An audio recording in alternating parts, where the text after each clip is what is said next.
respected principal sir, senior members, guests from Soka University, and my dear friends, a very pleasant morning to all.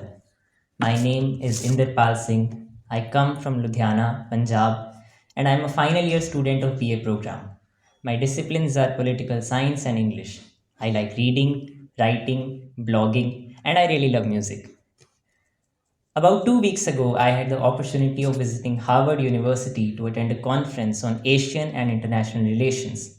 I stayed in Boston for 3 days and in the US for some 10 days and had some of the most adventurous, productive, exciting, and happening days of my life. What I aim to do through this speech is to share with you a little about this opportunity. I will try to share my key learnings with you in brief capsules. I will also take this opportunity to thank the people who enabled me and were a part of this journey of mine. And importantly, as I tend to not bore you by repeating the word Harvard over and over again, I promise that I will take departure from it at a certain point and go on some tangents that really matter.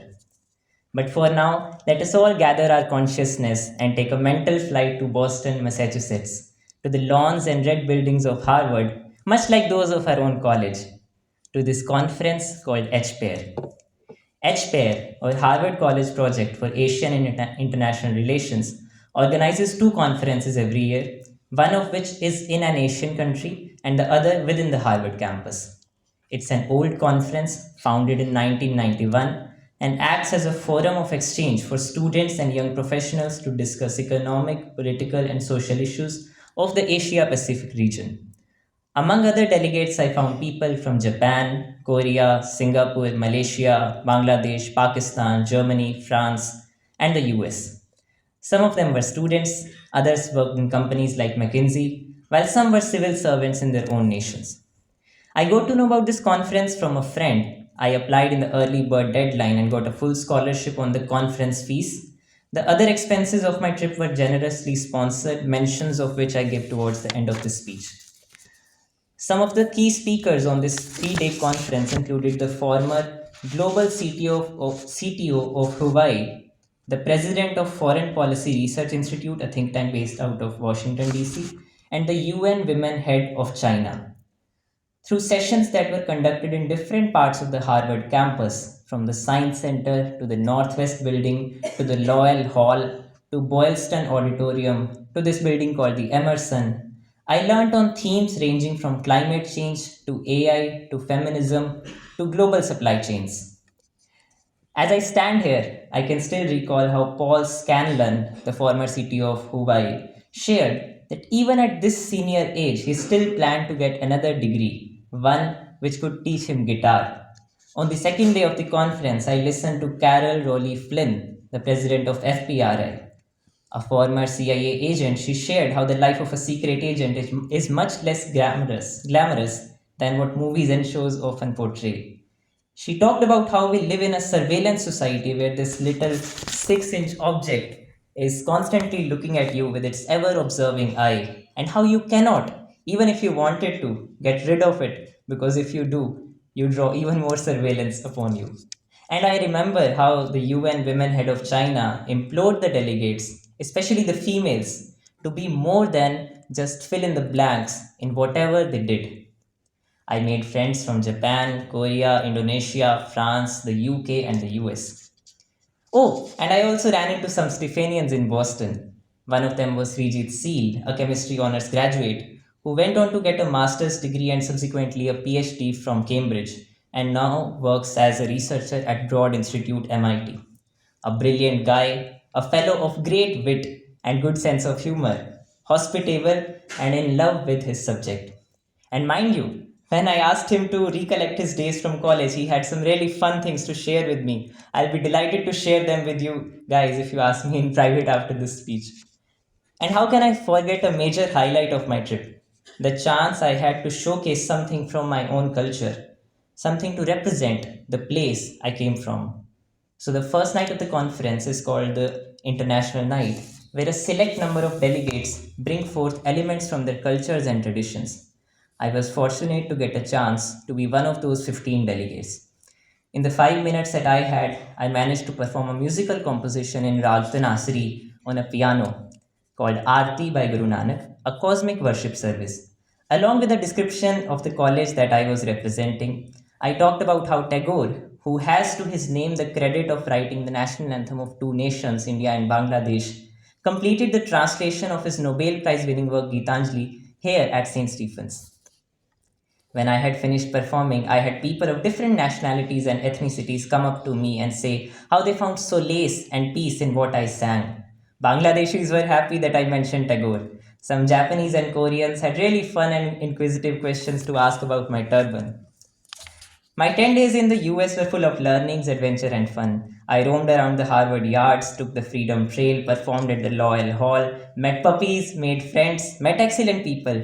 I also missed a bus, rode a scooter to the Library of Congress in Washington, D.C., spent an all nighter, played chess, lost a match, again lost a match, and then finally won a match, learnt what to call a coffee with milk, fell in love with the New York Public Library, made a snowman, and also filled a journal. I got too many checkboxes ticked off, too many new seeds sown, too many new stories to tell. However, this is not all that I took note of while I was there. It is never such a sanitized experience. And this is where I take the departure that I promised in the beginning of this speech. The point where I talk about things larger, much larger than Harvard, where I attempt to make a philosophical point. To me, Harvard looks like the symbol of an ideal world, a world far removed from pains, sadness, poverty, discrimination, war, and desolation, like an island in distant waters. During one of my walks, I saw a group of students in a Harvard lawn. They had spread out on the ground a banner which said in bold letters, "There are no universities left in Gaza. There are no universities left in Gaza. Gaza, Kiev, Manipur. They are as if on another pole of the world, a world less perfect than the one I have talked about so far, a world different from the peace that spreads like a blanket on the Harvard yards, a world full of conflicts, of contradictions, of hunger and death and separation and tears, a war of worlds and a world of wars." As I stand here, words still ring aloud in my head. There are no universities left in Gaza. There are no universities left in Gaza. A few days ago, here in college, we had the former Minister of Foreign Affairs of the European Union come over. She said, and I quote, "There is no nice war. In war, there is always fear. In war, there are always losers. There is no nice war." About 2 years ago, as a first year, I had the opportunity to address another similar morning assembly exactly here. When I spoke back then, a war was going on and children were dying in Ukraine. And as I stand here, another war is going on in Palestine and children are being bombed again. When I spoke last time, I talked about hope.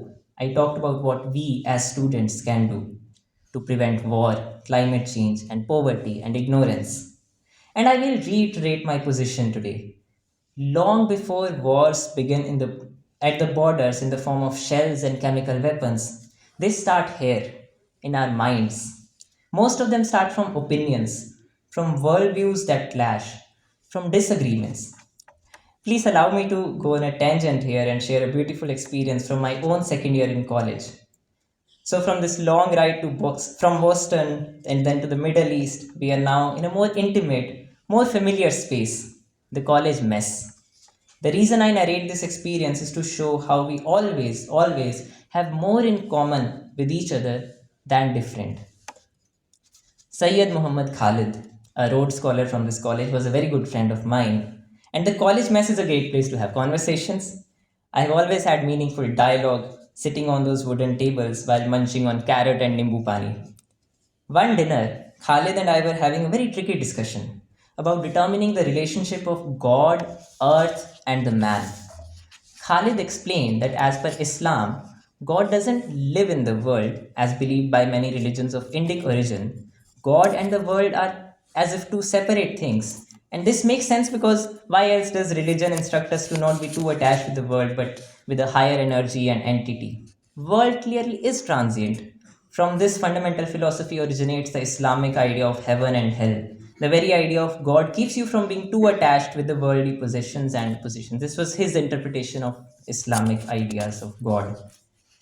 By the time Khalid had told me this, we were done with our dinner. We got up together, left our plates in the washing area, and came out of the mess. At this point, as I ruminated over what he had described, I thought aloud, well, my idea of this stride is a little different. In my philosophy, the world is a manifestation of God only, but once you absent God from the world, it becomes something called Maya, a distraction, an illusion. So, Maya is a very relative and subjective thing because for someone who is attached to the world, God is separate from the world, and for someone who isn't, God may be found within the world. Khalid listened to me with rapt attention and kept nodding his head. And all of a sudden, out of the blue, the bell rang in my head and it clicked. Oh my, Khalid, aren't we both describing the exact same thing? It's just that the way we choose our words. What you describe as a duality between God and the world, I call Maya. Our, our arguments lead to the same implication that while you live in this world, do not forget that what you see is not what really matters, that there is something beyond it. It's just the way we describe this innocent idea. We are both telling the exact same moral, but with two different yet beautiful stories. This seemingly trivial conversation made me realize how very easy it is to find common grounds, to marry varying worldviews, and to let contradictions coexist. Why I chose to go on this tangent was to make a philosophical argument that we need not always differ with each other. Your idea of how the earth should revolve can be distinct from my idea of how the earth should revolve, but that doesn't have to mean that we can't be good friends and coexist in peace. Every war starts with an opinion, taking inception in somebody's mind. And with that inception is born the potential to uproot worlds, dreams, and aspirations of peace. So, taking a flight of imagination back to the yards of Harvard, I think of the dreams that this visit gave me, the seeds of causes and concerns that it planted in me, and the global exposure that I was fortunate to have. My intention today is to pass on this spectacle to you, these tidbits of lessons, these causes that I have brought back in the cockles of my heart. As a first year student, one tends to believe everything is possible in the world. And I am here to echo the same idea. Yes, everything is possible in this world. You, me, each one of us is a harbinger of righteousness, an agent of truth, and a dreamer of the global good. I believe in this vision and I seek to transfer this vision unto your bosoms too. There are some thanks that I owe, and I beseech you to allow me to take some names from here. I thank my family for supporting me and being my true cheerleaders. I thank Principal Sir for giving me wings and encouraging me. I owe deep thanks to Mr. Deep Kalada, founder of Make My Trip and an alumnus of this college, who enabled me in this journey, along with Mr. Gaurav Deep Singh and Mr. Jaswinder Singh from Initiators of Change and Educate Punjab project, respectively. My mentor, Ms. Jalnit Kaur, another Rhodes Scholar from this college. Thanks to my dear friend Rohan Qureshi, a junior in this college, for lending me a shoulder that I always could rely upon. To Neeru Das Mahant, who helped me prepare for my performance. There are more names that I can take and want to take and obliged to, but there is a paucity of time. Someone is sitting in a shade today because someone planted a tree long ago. We are always a product of countless people. I would like to end this speech with a quote that one speaker said during one of the sessions at the Harvard conference. There are two ways to live your life. One is as though nothing is a miracle. The other is as though everything is a miracle. We have a choice because if you believe that life is a miracle, it is bound to become one. Thank you for being such a nice audience. Have a good night.